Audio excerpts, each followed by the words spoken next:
cypress, brighter than the moon, swift as gazelle and sweeter than the deer, walking, walking. Her hair was pinned with lapis lazuli. The tips of those pins were carved with beasts, little bears, wolves, tiny monkeys. Her ears were hung with crystal earrings which shone when sunlight pierced a clearing, walking, walking, until some hunters found her, and all their hearts grew hot for her.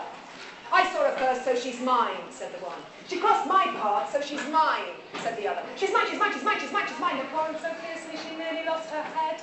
But her step was supple, her step was lightsome. She stepped through their quarrels and just kept running, running. A maiden came running through the forest up to run. Hey, she's escaping, let's herd her to the king. Let him decide which of us should take a bride. When the king saw her beauty, it made him wise. He laughed for pleasure, those lips, those eyes, just running. Whatever you ask of me, I couldn't refuse. It's a woman's prerogative. You must choose. And so she said, I choose you, king. A princess should marry a king. And they were wed, and they were wed. And after 9 full moons, a child was born. He was the baby of a fairy fawn. When he slept, his long black lashes would flutter like the wings of butterflies gathering nectar. When he woke, his cheeks were flushed like roses after rain. All were amazed at the midnight of his hair. Where has he come from? What would he dare do? Beware, said the wise men. His luck is asleep. Though love will follow him, he's born to weep. We read it in the stars and signs of his birth. Can one of such worth suffer evil, said the people. The queen was sorrowful, her heart was joyless. But she now said, is it time for leave the boy, the prince, with me. A hero carves out his own destiny. But her husband, the king, said, no, leave the boy with me. I'll make him a lion, I'll teach him to fight. No one will harm him, no evil find him out. No, she said, with me first. And so she took the boy, and they went into the forests, and he loved the animals. She used to call him Little Wolfie, Cheeky Monkey, my only baby bear. But when he grew, the king took him far away, taught him how to use a lasso, how to send an arrow straight and true, how to sing songs during drinking bouts, and when to shout, and when to say nout. And the prince, Prince Earbush, grew tall, captured lions, and was loved by all because he was beautiful, brave, and good. But one day his forehead burned, his face was pale. The king was concerned. I yearn for my mother, I long to see her, he said.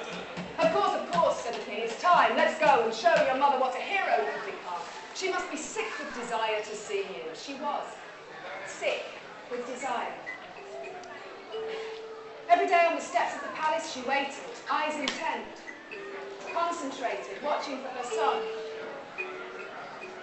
And then one morning her feet vibrated with a syncopated beat coming down from the desert plains like rain.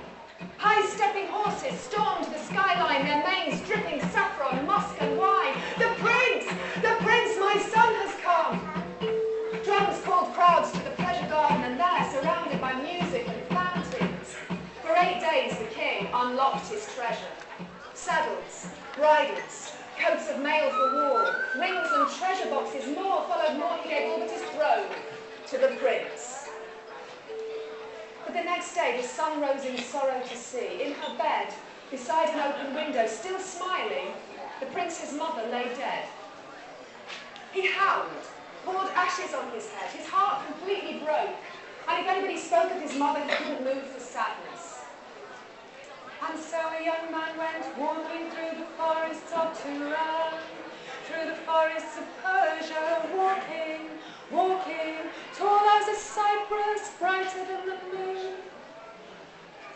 Many new moons and full moons he walked, and then one morning, an antelope crossed his path at a run, leaping towards the sunrise, and once more he opened his eyes to life.